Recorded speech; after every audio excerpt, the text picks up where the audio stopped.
yang mengatasnamakan beliau. Mohon maaf sekali lagi.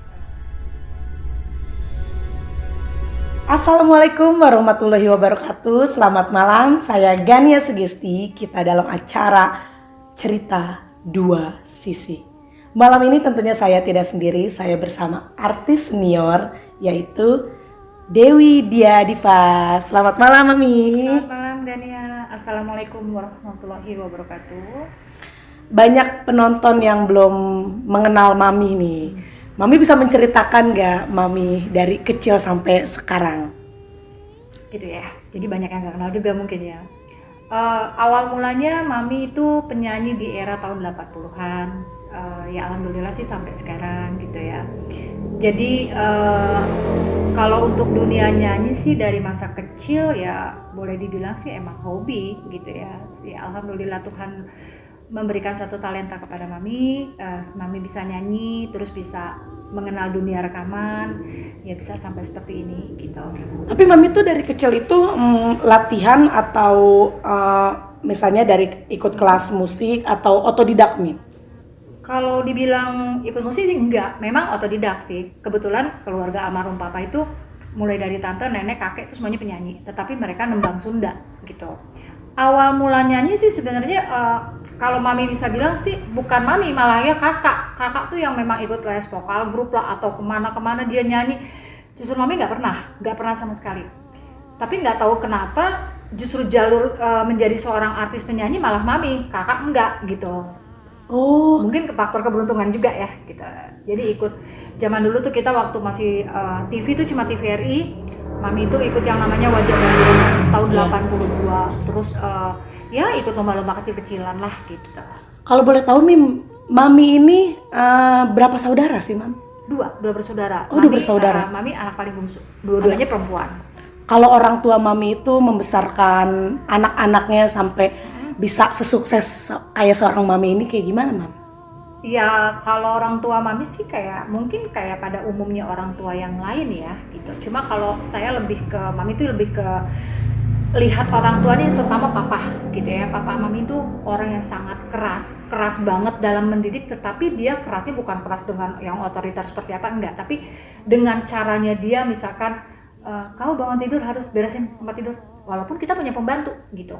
Terus walaupun papa saya dulunya juga seseorang yang menjabat sesuatu gitu ya di satu instansi, dia tetap mendidik anak-anak itu harus yang namanya kerja gitu.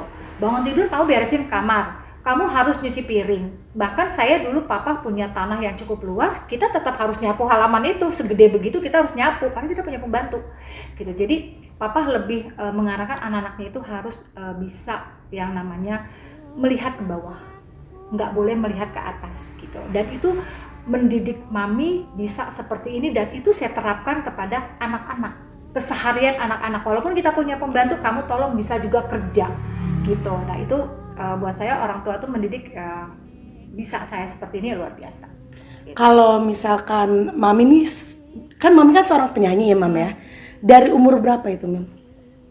Kalau sekedar tralala trilili sih dari umur 4 tahun 5 tahun kita udah emang seneng gitu. Tapi kalau Mami sendiri umur 12 tahun baru menggeluti dunia tarik suara.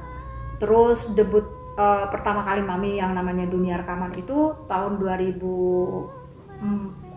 1984. 94. Mungkin belum lahir kayaknya deh. Saya lahir baru 2021 sih Mi. Nah itu dia. berarti ini goib dong ya. Jangan gitu dong. 21 udah segede gini. Nah, berarti goib dong. Anak ya. ajaib. Nah, Ya ampun serem ya Wak. Kalau Mami kan menyanyi sampai di tahun sampai sekarang. sampai sekarang. Dari tahun 84. Dari tahun 84 itu menyanyi, dan sekarang aktivitas yang paling sering untuk sekarang ini apa Mam selain menyanyi? Kalau nyanyi sih masih ya, karena itu dunia saya yang nggak bisa dirubah dan nggak bisa dihilangin. Itu dunia Mami nomor satu. Terus tapi sekarang Mami lebih mencoba menjalani yang namanya misteri gitu. Menguak atau menyingkap tabir misteri yang ada di belahan dunia ini gitu. Mencari keren tahu banget. gitu. kalau misalnya nih malam ini kan kita akan membahas tuntas sosok Ibu Kanjeng Ratu Kidul yang saya dengar Mami pun sendiri mengidolakan sosok beliau ya Mam ya. Mami bisa menceritakan pengalaman Mami selama menjalani spiritual ini gak Mam? Kalau mengidolakan, Mami lebih mengatakan bukan mengidolakan ya, tapi lebih mencintai dia aja lah beliau ini, karena bicara mengidolakan itu dia bukan artis gitu ya. Saya lebih kepada ini adalah suatu sejarah dari leluhur yang memang kita bangsa Indonesia ini yang harus memang melestarikan budaya gitu ya. Karena seiring waktu banyak sekali budaya-budaya barat yang masuk ke kita, di mana anak-anak muda sekarang ini kan lupa akan sejarah atau budaya negara kita sendiri ya. Dia lebih mencintai negara dari ya Korea lah, Amerika atau mana ya. Itu mereka lebih yang tergila-gila, tetapi dengan budaya Indonesia sendiri mereka seakan lupa. Nah, mungkin Mami juga pada zaman kemarin, mungkin anak-anak zaman sekarang ya ibaratnya gitu. Tapi alhamdulillah karena memang Mami dididik dengan orang tua yang memang harus mencintai budaya. Dari kecil kita dilatih yang namanya seni, ya, tari-tarian lah atau apa gitu, dan itu membentuk jiwa saya sampai sekarang, membentuk jiwa Mami sampai sekarang, dan saya terapkan itu kepada anak. Tapi emang agak susah anak-anak sekarang ya. Kalau untuk Ibu Ratu sendiri buat saya adalah beliau ini adalah leluhur yang memang harus saya jaga gitu dan saya hormati gitu. Kepada sosok beliau yang mungkin belahan dunia udah tahulah siapa sosok beliau seperti yang ada di samping saya ini ya gitu. Saya tidak mengidolakan, saya tidak menomorsatukan, tetapi saya menghormati beliau adalah sebagai leluhur saya, sebagai dari sisi kebudayaan itu yang nggak boleh saya tinggalin, nggak boleh bahkan saya lupakan seperti itu. Dari tadi cerita Mami nih ya yang kita tangkap nih, Mami kan sekarang tuh mencintai misteri ya kan Mam. Dari mulai kapan Mami menjalani spiritual? Kalau menjalani spiritual yang intens itu Mami dari 2010 sampai sekarang. Karena dari 2005 itu buat Mami pribadi adalah pengenalan dari sosok gaib sendiri. Karena awalnya itu Mami punya orang tua yang memang sangat bisa dibilang sangat ketat ya, sangat pakemnya kuat untuk seperti ini gitu ya. Terutama almarhum papa. Dimana waktu Mami masih kecil umur 9 tahun tuh seusia Mami yang main yang seperti apa, Mami enggak, malah yang ayo belajar tirakat yuk, belajar ini yuk, belajar ini. Kita nih namanya anak kan nggak mungkin ngapain sih gitu-gitu ngelawan gitu ya. Tapi Mami tuh malah yang memang ayo Pak ikut gitu, ayo Pak. Mungkin karena emang seneng gitu ya, kita emang seneng gitu. Karena banyak hal dari kecil ketika Mami lihat Papa ngapain ya di situ, kok sendiri tapi kok ngobrol, kok ketawa-ketawa kayak. Nah, di telinga Mami tuh Papa nih kayak lagi ngomong dengan banyak orang. Yang kedengeran Mami. Tapi kalau secara Mami lihat kok Papa ngomong sendiri, tapi kok yang aku denger banyak orang gitu ya. Aduh. Iya, seperti itu. Dan itu berlaku banget dari kita kecil ya, sampai kita gede begini gitu. Enggak lah, nggak percaya gitu-gitu kan. Jadi setiap Papa lagi meditasi, Papa ngapa sih? Maaf banget saya ke orang tua saya, sampai bilang, gila kali orang tua saya, masa sih ngomong sendiri? Masa sih kayak seperti itu?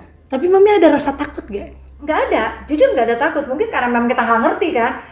Kita nggak ngerti, kita nggak paham gitu. Jadi ya udah, itu yang ada di benak Mami tuh stres kali ini orang tua gue gitu. Padahal iya mungkin itu sosok gaib yang akhirnya itu berjalan dengan seiringnya waktu, dan Mami mendalami itu sekarang gitu. Tahan dulu Mim, kayak ada suara keserek-kersek ya. Jadi horor. Iya juga sih, enggak. Kita santai ya. Oke. Kita santai aja, nggak usah ini. Mungkin yang Gania dengar itu mungkin memang ada sesuatu ya. Kan kita membahas gaib di sini ya. Artinya kita minta kepada Yang Maha Kuasa. Ketika kita sebelum memulai acara ini juga tadi saya memohon kepada Tuhan, kepada Allah, ya Allah, tolong beri kelancaran saya seperti ini. Mungkin Gania yang nggak paham dunia gaib sama halnya Iya. seperti Mami juga, walaupun tidak berwujud, tapi ya itu nanti pembahasan itu akan Mami jabarin ya. Gaib itu seperti apa sih sebenarnya, apa sih yang ditangkap mengenai sosok gaib. Nah mungkin tadi Gania bilang seperti kayak bunyi gesek-gesek, ya bisa jadi itu gaib melalui suara kan. Gitu. Salah satu contohnya itu Gania gitu ya. Tadi kita balik lagi Mim ya, kita balik lagi ke cerita tadi sampai Mami menjelaskan waktu kecil Mami bagaimana dengan orang tua Mami nih. Terus Mami tuh di usia berapa yang kayaknya tuh udah kayaknya tuh gimana gitu kan sama spiritual itu? Kalau Gania tanya usia berapa? Mami di sini mau jelasin gini ya. Sekali lagi saya minta maaf bahwasanya saya dulu orang yang benar-benar nggak percaya alam gaib ya. Tapi ketika ayah saya melakoni itu, saya sudah merasa melihat gaib tuh dari kecil, dan akhirnya ketika ayah saya tuh, papa saya nggak ada 2005, itu pukulan terberat buat pribadi Mami ya. Karena kedekatan saya dengan beliau, dengan almarhum papa saya. Mungkin itu yang bikin nggak tahu gimana ya, yang bikin papa saya mungkin, nah saat saya nggak ada inilah, nih kamu nih yang nerusin gitu. Karena papa dulunya tuh dari seseorang yang mempunyai satu jabatan penting di satu perusahaan, dia tinggalkan kemewahan itu hanya dia ingin mengobati atau membantu sesama tanpa dibayar, tanpa apapun. Bisa dibayangin dong bagaimana seorang istri yang tadinya suaminya hidup gelimang harta, tiba-tiba harus hidup dengan yang apa adanya. Seperti itu. Ya sempat konflik lah gitu ya. Dan Mami merasakan pada waktu kecil, aduh sekolah aja nggak punya ongkos, nggak punya apa. Dan itu Mami ucapkan juga terima kasih buat saudara-saudara seperti om, tante gitu kan. Yang pada waktu kita hidup di bawah itu mereka juga memberikan aku uang untuk sekolah. Seperti itu buat Mami adalah pukulan terberat ya, dari seorang yang hidup enak mewah tiba-tiba harus down seperti itu. Tapi dukungan saudara, om, tante itu baik buat Mami gitu ya. Sampai akhirnya papa meninggal 2005, aku blank pada waktu itu. Tapi suatu keajaiban di bulan Oktober itulah di mana Mami saat itu tidur tepat jam 9 malam. Di kamar Mami itu, Mami dibangunin oleh sosok perempuan yang sangat luar biasa cantiknya, bermahkota. Dan dia ngajak Mami pergi. Nah, tapi itu Mami bingung. Saya mau dibawa kemana nih? Sebenarnya sih nggak kenal sama dia gitu kan. Tapi nggak punya rasa takut, beneran nggak punya rasa takut. Mungkin karena yang datang sosoknya cantik gitu ya. Di benak Mami itu ngimpi apa-apa ya gitu. Terus dia cuma bilang, kamu ikut aku. Tapi dia nggak ngomong seperti layaknya manusia. Tapi saya tahu dia bicara gitu ya. Aduh, saya merinding ya, Mam. Kayaknya makin seru ini obrolannya. Memang seperti itu kan ya. Terus akhirnya dia tarik tangan Mami. Terus Mami sempat sebentar, saya malu nih, saya belum pakai selimut gitu. Akhirnya saya dipakein selimut, saya pakein selimut di badan saya. Setelah itu saya pergi yang jauh, kayak badan saya tuh ringan banget. Dan Mami tuh ngelihat keindahan yang benar-benar keindahan Jakarta gitu ya. Tapi aneh gitu, kita tuh nggak ada rasa dingin, nggak ada rasa apa. Terus aku tuh dilempar pada satu tempat yang luas banget gitu, kayak dilempar gitu. Disitulah Mami merasa nangis dan takut karena kita sendiri. Saya teriak-teriak manggil papa, mama, nggak ada yang denger. Terus tiba-tiba ada orang lewat di depan kita nih, tapi orang-orang yang nggak kenal, kita juga nggak kenal dia cuma ngeliatin aneh, kita juga ngeliat aneh. Tapi mereka jalan itu nggak seperti manusia, kayak terbang aja gitu kan. Nah, terus awal di dalam pertemuan itu ketemu sama almarhum saudara yang udah lama meninggal. Tapi saya atau Mami tuh nggak bisa ya manggil sini gitu, enggak. Dia juga cuma senyum melihat kita. Di situ Mami teriak. Nah di situ baru saya nyebut Allahu Akbar, nangis. Tiba-tiba tuh di ujung yang nggak terbatas itu kayak keluar cahaya kuning, kayak emasnya, kayak lilin lah seperti ini keluar cahaya.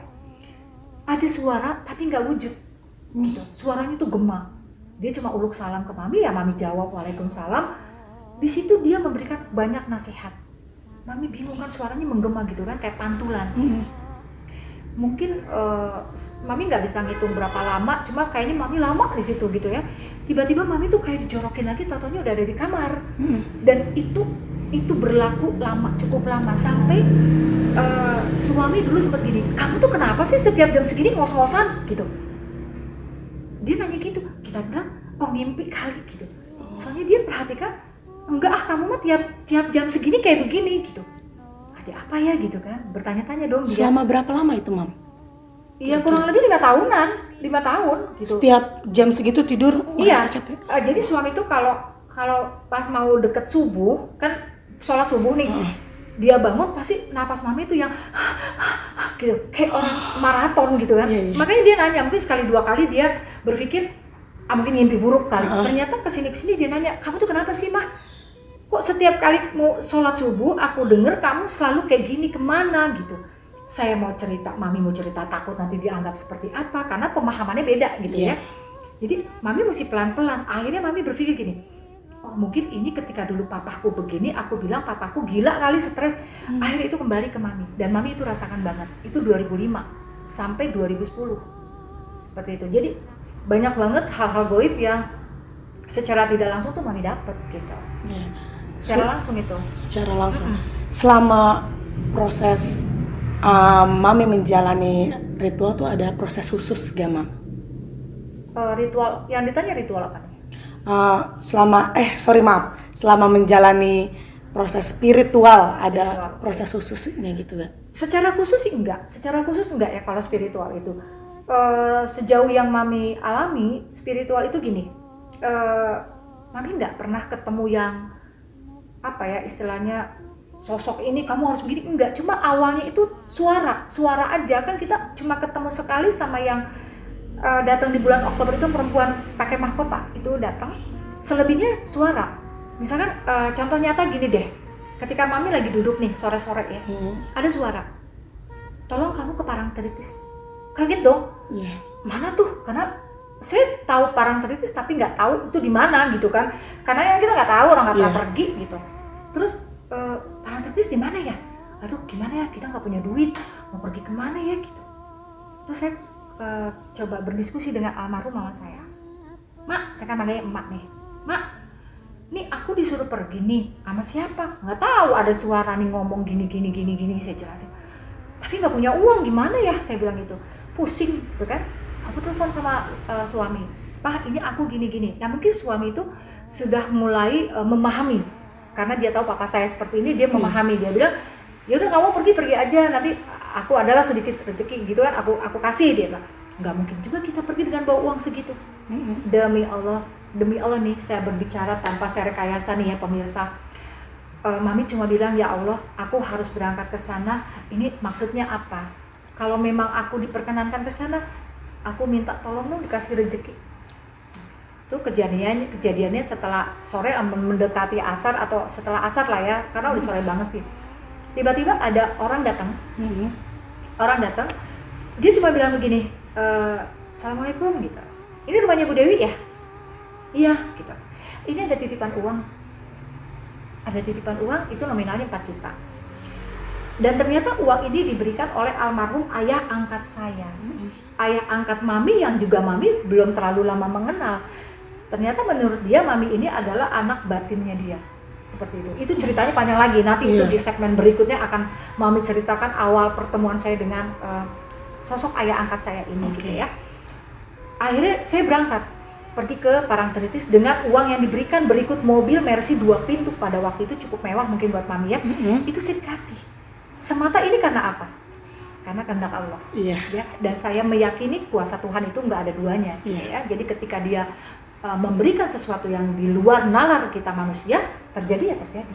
Gitu ya.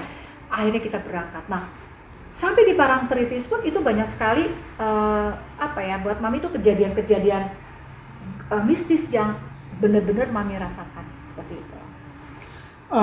Biasanya nih Mim ya, Gita pun sering mendengar isu-isu di luar sana yang kurang begitu mengenakan. Begitupun juga mungkin para penonton cerita dua sisi penasaran banget nih sama berita yang di luar sana tentang pesugihan yang mengatasnamakan beliau. Kalau pesugihan sih ya mohon maaf sekali lagi dikatakan bahwa pesugihan itu bukan beliau. Saya tidak pernah yang namanya memberikan pesugihan kepada orang, kepada siapapun. Lebih kepada bekerja. Bekerja dan bekerja dengan usaha, dengan ketulusan hati. Di mana sosok gaib ini kembali lagi kepada kepercayaan atau keyakinan masing-masing manusianya sendiri, bahwasanya meminta yang utama itu tetap ini pemirsa kepada Sang Pencipta atau kepada Allah Subhanahu wa taala. Melalui siapa? Kita punya leluhur. Kita meminta juga kepada beliau. Yang artinya dengan doa-doa kita gitu ya, dia memperlancar. Mungkin goib pun juga akan meminta kepada Allah, karena bangsa goib ada juga kan karena kehendak Allah. Tidak mungkin dia ada dengan sendirinya, itu nggak mungkin. Karena menurut saya juga Allah itu adalah sosok goib. Karena dia tidak nampak, dia tidak ada, tidak mewujud, tapi dia ada, dan itu kita yakini sebagai umat Islam, kan begitu ya. Jadi kita kembali lagi, sosok gaib bukanlah sosok yang memang harus dinomorsatukan, bukan ya. Tetapi kita tetap harus meyakini bahwa gaib itu ada. Benar. Jadi kalau untuk pesugihan, maaf Mami katakan sekali lagi, bukan beliau, karena Mami menurut keyakinan Mami dan apa yang Mami dapat selama Mami melakukan spiritual, beliau tidak pernah mengajarkan hal-hal yang buruk. Dengar pemirsa. Bukan. Jadi itu hanya isu. Isu belaka. Hanya isu. Nah, ngomong-ngomong masalah isu nih ya Mam ya. Dari kecil pun kita sering banget dengar dari orang kalau misalnya mau ke pantai selatan itu jangan pakai baju hijau. Nanti terjadi apa-apa. Itu benar gak sih Mam? Kembali lagi nih, Mami bilang kembali lagi nih pemirsa nih ya. Mami kan awalnya orang yang nggak percaya dengan sosok gaib, sosok apapun lah ya gitu. Tapi seiring waktu dengan spiritual Mami belajar dari 2005 sampai sekarang, Mami mencoba melawan mitos yang ada gitu, bahwa nggak boleh nih katanya pakai baju hijau ke pantai selatan, takut nanti seperti apa gitu kan. Dan Mami pernah pakai baju. Mami pernah coba? Pernah. Dan itu memang nggak ada apa-apa, karena selama kita ada di situ pun ya kita tetap berlaku yang baik, berlaku sopan santun. Itu sih yang penting emang. Yang penting itu, karena kita mengikuti aturan yang ada di sana, tidak boleh berkata kotor, berkata kasar. Karena kan gaib juga punya ibaratnya punya tata kerama juga mereka di sana, etikanya juga mereka juga cukup baik gitu ya. Sama halnya ketika manusia. Kita berbuat, misalkan Gania deh, orang kasar sama Gania pasti marah dong. Nah, hal gaib pun seperti itu. Jadi kita meyakini di mana ada satu tempat itu pastilah ada penunggunya. Seperti itu. Jadi kembali lagi kepada diri masing-masing, kepada manusianya masing-masing. Seperti itu. Nah, yang penting nih buat pemirsa nih, dimanapun berada harus bertata krama yang sopan, berbicara yang baik. Betul. Jadi ya tetap jaga etika sih, ya Mam ya. Betul. Nah, menurut Mami lagi nih ya, saya nih mau bertanya masalah. Biasanya banyak banget di luar sana tuh yang tidak mempercayai sosok gaib. Ada pesan khusus gak untuk para penonton dari Mami sendiri? Kalau pesan khusus seperti yang Mami sampaikan tadi sama Gania ya, kita nggak bisa seseorang ini harus kamu harus percaya sama Ibu Ratu, enggak juga. Kamu harus percaya sama sosok ini, enggak juga. Kan kita kembali kepada diri kita. Percaya atau tidak percaya, kita keserahkan sama mereka. Tapi kalau buat Mami sendiri, yang tadinya nggak percaya, Mami meyakini bahwa sosok gaib itu ada, dan aku melakukan itu benar-benar nyata dari 2005 sampai 2021 ini, itu benar-benar yang sampai sekarang itu gaib itu terus mendampingi Mami gitu ya. Jadi lebih kepada insting Mami itu lebih tinggi, lebih kuat gitu. Misalkan ada teman datang nih, padahal dia nggak ngomong, dia nggak apa, tapi kok tiba-tiba aku ngelihat di badannya dia kok seperti ada apa, dan itu spontanitas. Mami tanya, lu punya masalah ya, lu gini gitu, seperti itu. Artinya apa? Saya berterima kasih kepada Tuhan, ternyata saya dikasih mata batin untuk bisa melihat seseorang, dia punya masalah. Dan alhamdulillah dari mulai kecil ya ada aja sih yang minta tolong ke Mami gitu ya, dengan ikhlas yang Mami bantu mereka seperti itu. Ya Allah, nggak gampang juga loh ya kita berbicara sosok gaib, apalagi dengan sosok beliau, karena kita jangan sampai salah Benar. mengartikan, karena kan jauh di atas saya juga mungkin ada lagi yang lebih memahami ya, lebih senior lagi, lebih dalam lagi tentang kebatinannya ya. Tetapi di sini pemirsa harus juga bisa mengetahui bahwasanya di sini saya menyampaikan apa yang saya atau yang Mami dapat atau yang Mami pelajari, bukan karena Mami mendengar, melihat atau merekayasa atau menyadur dari orang lain, bukan, tapi ini adalah memang benar-benar pengalaman spiritual Mami dari 2005 sampai sekarang, seperti itu. Oh ya, menarik banget nih yang mau kita tanya. Selama Mami menjalani spiritual nih, yang paling berkesan, yang nggak bisa dilupain untuk Mami tuh ada gak ceritanya? Kalau untuk paling berkesan, semua momen pasti ada, banyak banget gitu ya. Contoh nyata aja deh, kalau misalkan yang paling berkesan itu adalah ketika saya benar-benar bertemu beliau. Terus sampai saya dikasih nama oleh beliau, yang saya pada saat itu Mami itu cukup yang bengong doang. Oh ini, sampai sebenarnya, tapi udah ketemu beliau, ya luar biasa. Mami takjub gitu ya, ternyata beliau ini sosok yang memang keibuan, cantik gitu ya, terus sangat halus banget ya tutur bahasanya, semua gitu ya. Dan Mami dibawa ke kerajaannya dia yang luar biasa, itu indah banget. Dan di situ beliau tuh menasehati Mami dengan yang luar biasa bijak. Itu kalau mungkin Gania tanya hal apa sih yang nggak bisa terlupakan, mungkin itu buat saya adalah nomor satu. Ketika Mami dari orang yang nggak percaya nih sosok-sosok gaib, sampai akhirnya bisa melihat, bisa berkunjung ke tempat beliau, dan akhirnya bisa berkomunikasi seperti itu. Masya Allah banget. Ya, semata karena izin Allah, karena Allah Subhanahu Wa Taala semata itu Mami bisa seperti ini ya. Ya Mami tetap mengucapkan rasa syukur kepada Allah, dan itu nggak akan bisa kita lupakan. Iya. Mami kan tadi setelah kita dengar cerita Mami, itu kan Mami kan 2 bersaudara ya Mami? Betul. Kalau nggak salah. Ini saudara Mami ini sama gak sih kayak Mami? Kalau kakak sih sebenarnya sama juga sih kayak Mami. Kadang dia juga punya rasa yang Wi, gue sering begini. Kita sering diskusi sama dia gitu. Lu suka lihat ini gak? Kadang kita ngeliatnya bareng-bareng gitu kan. Misalnya kita pergi satu tempat nih. Lu lihat ya, gue juga lihat nih. Dia manggil aku kan kadang hitam, kadang aku manggil dia bule, kadang kan kakak aku putih.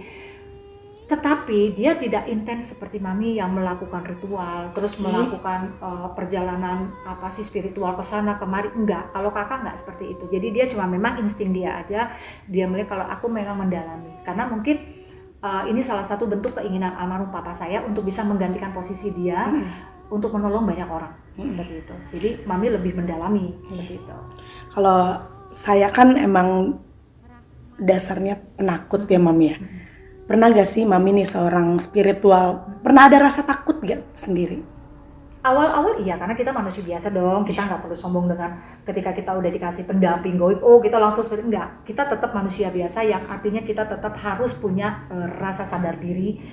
Ketika kita pada satu tempat di mana awal pertama kali Mami itu coba untuk gue bisa nggak nih seperti ini, itu di salah satu ruangan gelap, dan itu dilatih sama papa pada waktu itu. Masuk nih ke sini gitu. Awalnya kita berdua sama almarhum ya, berdua.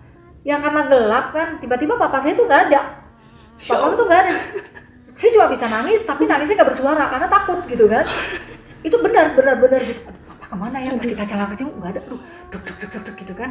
Tapi kembali lagi ketika papa saya mengingatkan, kamu tidak perlu takut, karena di dalam kamu adalah jiwamu dengan Tuhanmu gitu.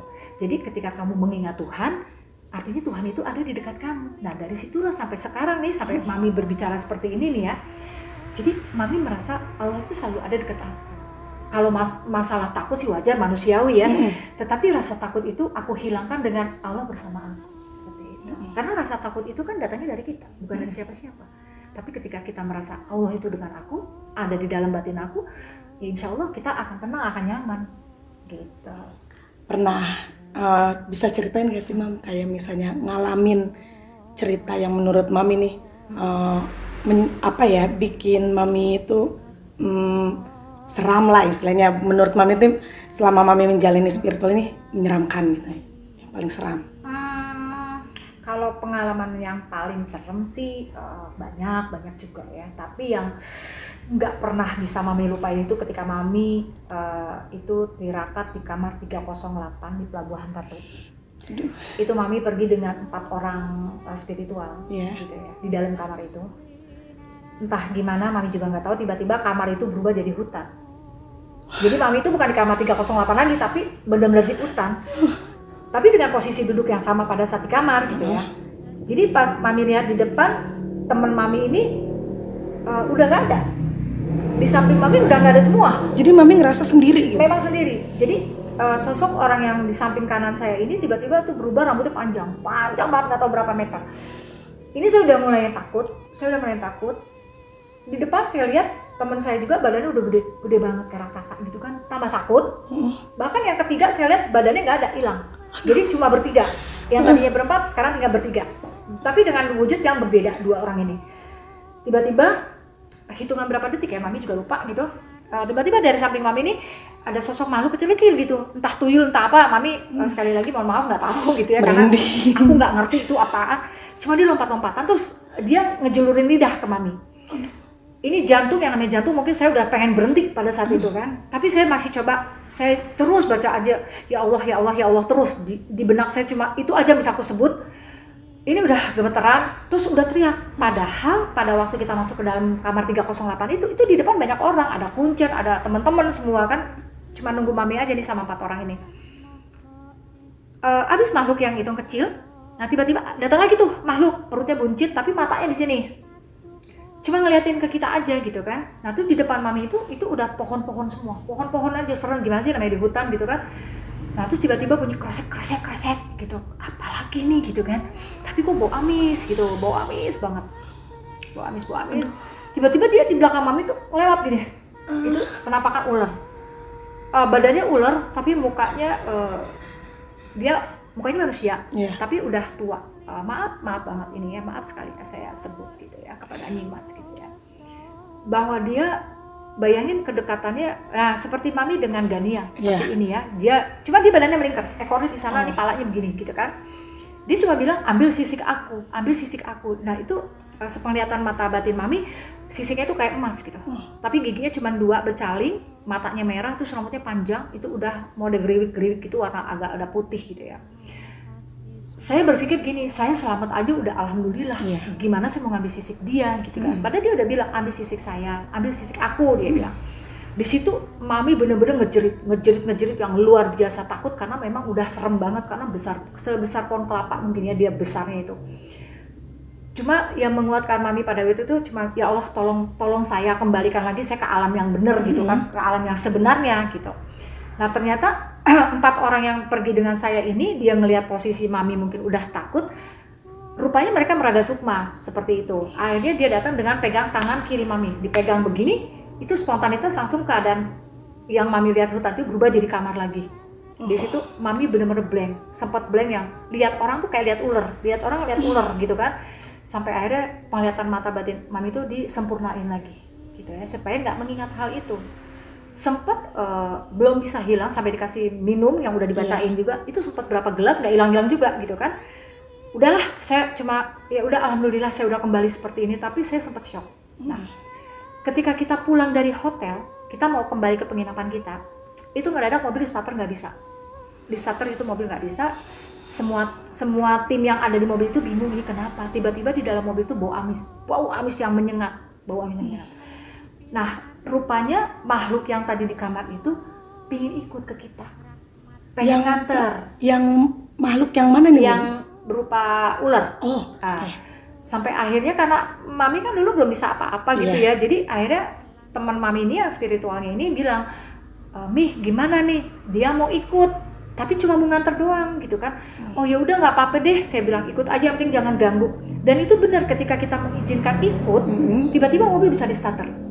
Ya, ini boleh pemirsa percaya atau enggak, tapi ini pengalaman mami pribadi yang disaksikan juga dengan tim mami pada waktu berangkat ke sana. Sepanjang perjalanan dari Pelabuhan Ratu ke Jakarta, itu terus suara ombak. Terdengar sampai ke dalam mobil? Sampai ke dalam mobil, ombak terus. Sampai di dalam rumah, ketika semua tamu pamit, tim aku pamit, Mami kan kembali ke kamar nih. Iya. Mami selesai mandi dong. Iya. Tapi suara ombak itu masih ada. Nih aku sampai merinding kalau Iya, ingat itu iya, ya. iya, iya. Itu suara ombak yang jedur gitu kan. Saya bilang, aduh Allah Akbar. Saya sampai bilang gini, ya Allah, aku sudah tiba di rumah dengan selamat. Siapapun yang mengantarkan aku pulang ke sini, nyun sewu, aku bilang, aku mengucap rasa syukur. Artinya mereka sosok gaib juga yang mengantarkan aku pulang sampai selamat di sini. Terima kasih. Itu Mami ngomong spontanitas seperti itu. Tiba-tiba ombak yang tadinya besar, itu lambat laun pelan, just hilang. Itu pengalaman yang benar-benar kita rasakan, kita alami bukan dengan Mami aja, tapi dengan tim juga semuanya ikut merasakan dan ikut mendengar. Seperti itu. Jadi kalau dibilang goib ada nggak sih ya? Saya katakan ada, percaya atau tidak, saya kembalikan lagi kepada pemirsa semua. Seperti itu. Duh, seru banget ceritanya. Seru, apalagi kalau ikut. Kalau ikut Boleh. boleh. Kalau misalkan Gania mau ikut Mami, yuk besok Mami mau spiritual, yuk kita lakukan ini di sana, ikut gitu. Jadi nggak cuma sekedar Gania tahu dari cerita-cerita, tapi ikut Iya.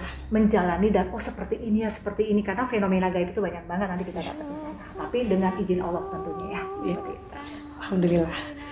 Tapi ini ceritanya seru, tapi bikin merinding-merinding disco gitu ya, Mam ya. Iya, nggak apa-apa. Enak kan, seru kan kalau kita bicara soal gaib kan, nggak ada habisnya. Seperti Iya itu. sih, nggak ada habisnya.